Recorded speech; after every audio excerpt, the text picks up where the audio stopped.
People thought, oh, he's on the decline of his career. He isn't. He is 32 years old, so the window is going to be slowly closing for him. But my God, he put on a clinic last night as the Dodgers beat the Padres 7-4. Now they're 2-1 in the season. But if Adrian Gonzalez has a career year like he looks like he's about to have, the Dodgers are really going to run away with this division. I really think, because it's a tough division, the NL West now. But I think that if you have a big year to Gonzalez, and I'm looking at a replay of some of the home runs. He just hit bombs out of Dodger Stadium.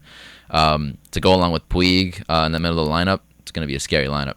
Yeah, Gonzalez definitely looks like he's in midseason form. The one thing that bothers me about I shouldn't say bothers me, but I found it very strange about the Dodgers that they've got 3 players on their roster that exceed the payroll of 2 MLB teams.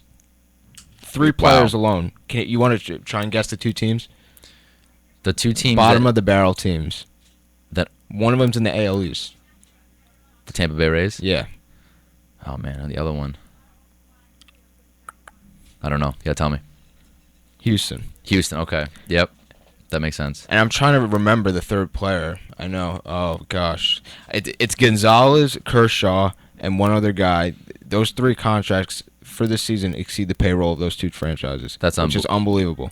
I actually tweeted out something the other day. I found a stat. Let me just pull up my Twitter real quick. I thought it was kind of interesting. No, but I bring up that point because are the Dodgers, the new Yankees, are they just going to go on spending sprees where they have unlimited pockets? Is that what they're doing? It looks like. The Dodgers payroll this year is somewhere in the vicinity of 269, 270 million. My gosh. Think of this though. 44 million of that are players that are not even on the team. Yeah. What's his name? Matt Kemp's, playing that for huge contract. San Diego last night, right against them, and I know the commentators on ESPN, they mentioned that LA had to eat a whole bunch of the salary. So that just goes to show you they really don't care about money. Money's no thing to them. And again, it just reminds me of what the Yankees were doing, trying to buy a World Series. Well, yeah, when that whole group with Stan Kasten and Magic Johnson and I forgot the one other person in that group that bought the Dodgers away from the McCourt family. Yeah, they just right away put a stamp on that, and they brought in all the big stars because it's Hollywood. They want to have the big stars. They want to have the big time players out there, and they're making some right decisions though. They're getting some of the right players to come in as opposed to what the Yankees did in your past, where they would bring in the Kevin Browns or the Jarrett Wrights or the Pavanos or the guys like that just didn't work out for them. They're bringing in a nice mixture of guys that are really kind of meshing very well and have played now for several years together. Pitching staff obviously is really solid there, and LA with Kershaw and Greinke and Ryu, for your top 3. But the lineup is really going to be what's going to power this team going forward. And they brought in some good veterans too. Jimmy Rollins already had a big home run for them the other day. They brought in Howie Kendrick also, so you have a good up the middle defense as well. They have a good solid lineup.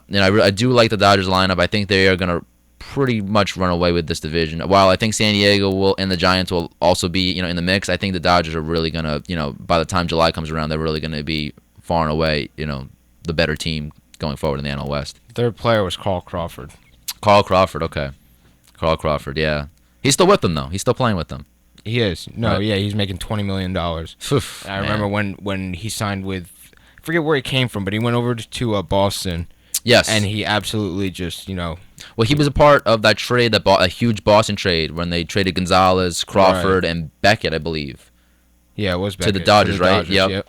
Yeah, so that was a big trade for them. And obviously, Crawford's been, so-so since his Tampa days, where he was more of a, really one of the best leadoff hitters in the game. Oh, that was it. It was Tampa. Oh, yeah. He flashed his speed. He was a great player, and then he went over to Boston, and he was just like, what happened? When these guys have these career years and then they make the money that they make, and then it's almost like you're just like, oh, I have my money now. It's guaranteed money. I'm fine. I'm just gonna, I'm not saying that he gave up, but it seems oftentimes more than not that when these guys finally get their money and their big payday, it 9 times out of 10 never works out. I can name probably on one hand how many guys with 6+ years of a contract worked out. Derek Jeter being one of them. Yeah. Manny Ramirez, I would say, would be one of them too. For a majority of that contract he got, he was one of the best hitters in the game.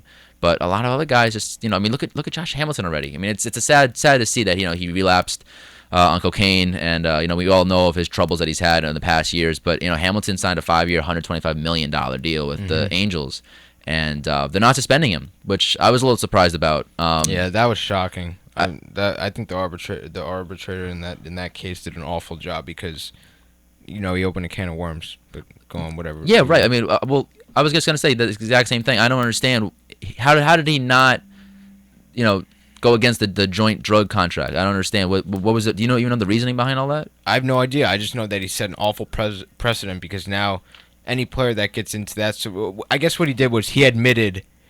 I guess they cut him a break because he admitted before they.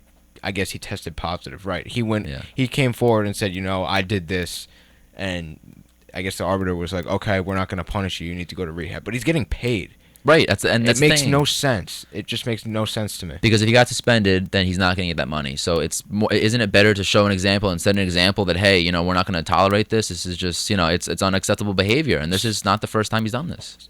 So let me get this straight. If you, I don't know if there's a difference in the collective bargaining agreement between substance abuse, PEDs. I'm sure there is, but if a player were to come forward and say, I took this supplement, I haven't tested positive yet, but I'm admitting to it. Please don't suspend me.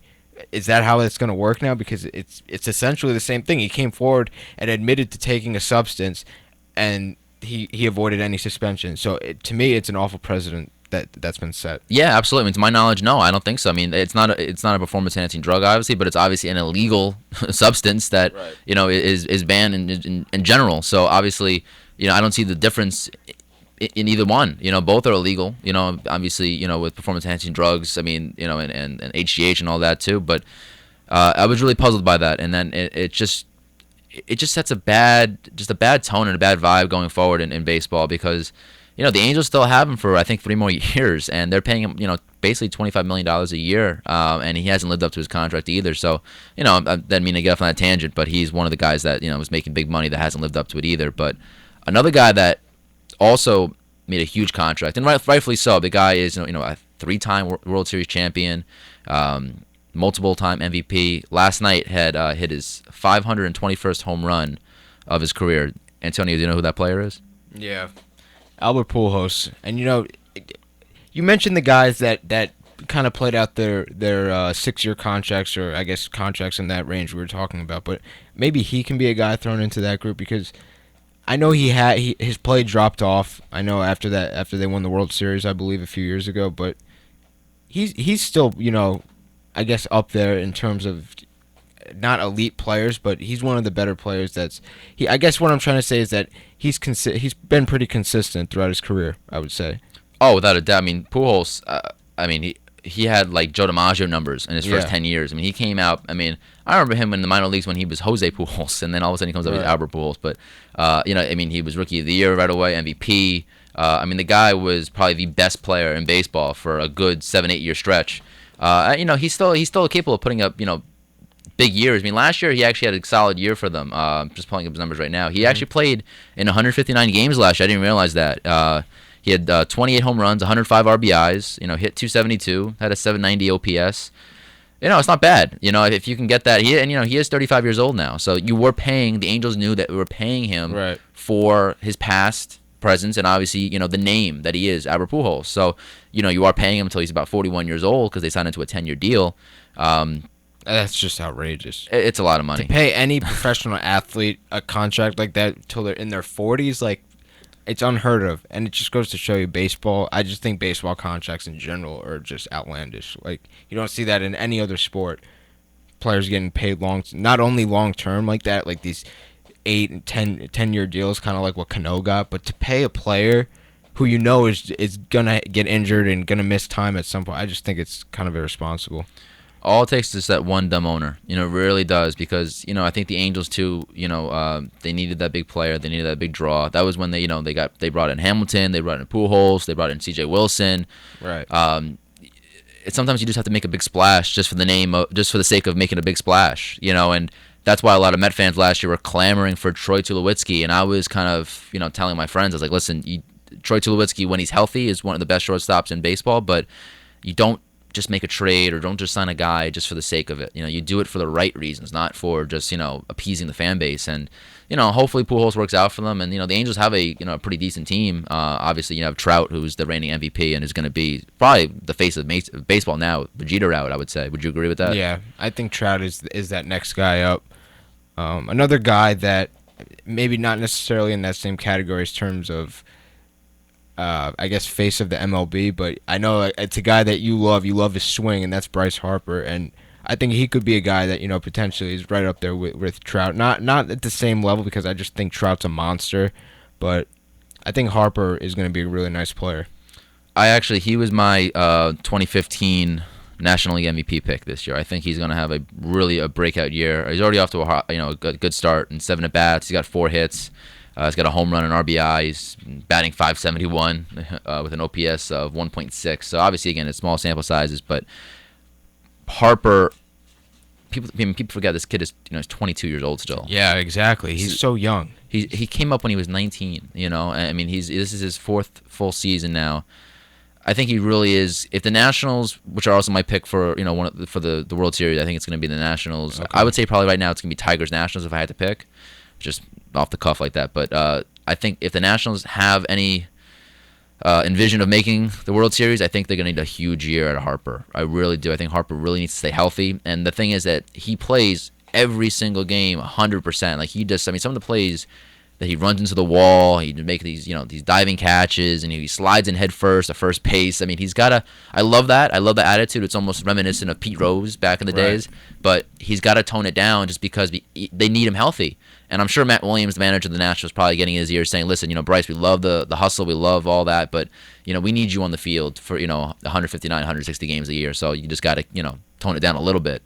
No, yeah, absolutely. I think younger players like that, they try and do everything they can and they try and be flashy, but once he matures and understands that like his importance to his team and stuff like that, I think he'll be fine. I think he'll be able to stay on the field and really show everyone what he's able to do for an entire season. I think last year he had a thumb injury, right? Didn't he? I think he had a hand issue. Yeah, I think he jammed. I think sliding into second base. I believe that was what happened. Well, there's a perfect example. You gotta take care of yourself and not try and always do too much. And kind of like what Didi Gregorius tried to do. I know he didn't injure himself, but I still can't believe he did that, just trying to steal third base with 2 outs and Marcus Scherzer up. What's funny though? I actually read in the paper the next day that Derek Jeter did the same thing in '96. He made the last stat at third, and Torrey just gave him the eye. That's even more of a reason for Gregorius not to do it, because like I said, he doesn't have to fill the shoes of Derek Jeter. He's just got to play his own game. And if he's just trying to emulate Derek Jeter, he's going to have an awful stay here, and they're going to bring in someone else. Yeah. Honestly. I think it's going to be a short lease for Gregorius. I really do, because like we talked about, they have Drew, who is a shortstop by trade that is a good defender. Right. Some years he's better than others offensively, but he'll definitely not make you look bad in the infield playing short, and then you have some options at second base. So I don't think does Headley play second? No, Headley's is definitely a third. He's one of the best actually defensive third basemen in the game. So again, we talked about that. I didn't like that contract either, but that's a whole other story. I think Prado would have been a better fit for this team, just overall, hitting wise. But yeah, you're gonna keep Headley at third. But going forward, we're gonna see how long the leash is for Gregorius for sure. Well, this was a baseball show. I know I mentioned right when we got started that the Masters started today. I can't wait, man. It's such a great event. Well, let me hear. See, I'm not a big golf fan. I'm gonna admit I'm not a golf fan, but I want to hear some sleeper guys. Maybe is that even? Yeah. Is there sleeper guys for golf? I don't even know. No, there is. This guy, there's a couple guys. There's an Australian, Jason Day, who I think is ready to win. He's won on tour before, and he's a big hitter. He drives the ball far out there. He's got a good short game, but I just think that the most important thing when you get to Augusta is your putter. If you can putt, then you'll be in it the entire time. And I think that Bubba Watson is going to have another opportunity to get another green jacket. He's not really a sleeper because he's won majors before, but I just think in terms of this tournament, no one's really talking about Bubba. Everyone's talking about Rory McIlroy, who I don't think has any shot to win because I just don't think he's ready. He's won all 3 of the other majors. He had a meltdown at Augusta a couple years ago where he had a 4-stroke lead going into Sunday, and he just blew up, and he shot like an 80. So I don't know. There are sleepers. Another guy is Jordan Spieth, who is a younger guy. But the thing about this weekend is that it's going to rain a lot. So the course is going to be wet. They have a draining system for the greens, so the greens will be normal speed, but the rest of the course is going to be wet, so it's going to be difficult for some of these guys. But I just think that it's important for golf that Tiger Woods is back, because this could be, if Tiger Woods makes the cut and he plays into the weekend, this could be a record-setting Masters in terms of television ratings. It's gonna be huge. Golf needs Tiger Woods back. I mean, that much I do know about golf. Tiger Woods obviously hasn't won much since that whole since 2008, right? It's a long time, and then there was the whole chase for him with Jack Nicklaus, right, to reach all that, to the milestone. So I think golf definitely needs Tiger Woods back, and hopefully he'll play well enough, and I'll freshen up a little bit on golf. You got to teach me a little bit more about golf, because I just never got into it, but it sounds interesting. It's funny. I didn't start really watching until I started playing, and that was back, before high school. Like middle school, I started playing. Are you good? I'm all right. I can break 100 on 18. I'm all right. I didn't play much last year, to be honest. It's such an expensive sport. That's the only thing. Is it? Oh, gosh. If you don't belong to a club, then get ready to be paying a lot of money to play. But no. I'm good at mini golf. Yeah, that's funny because putting is. I mean, I've gotten better at putting, but putting's kind of been a weaker part of my game. So you could probably beat me in mini golf. Yeah. But no, golf is a tough game. Mental toughness is what golf is all about. Absolutely. Yeah, it gets in your head a lot. I see these guys like throwing their clubs into the river and all that stuff, and it's crazy. Yeah, got a lot of emotional guys out on the tour. So they're into it. That's nice to see, though. Yeah. Anyways, Matt, that's all we got for today. That's it. The show goes by too quick, man. I know it really does. We got to talk to get a 2-hour show. I don't know. Maybe Mike. We'll see. Let's see. All right. That's it. That's all we got for today, everybody. Thank you for listening, and we will be back next week. Guys, have a good week.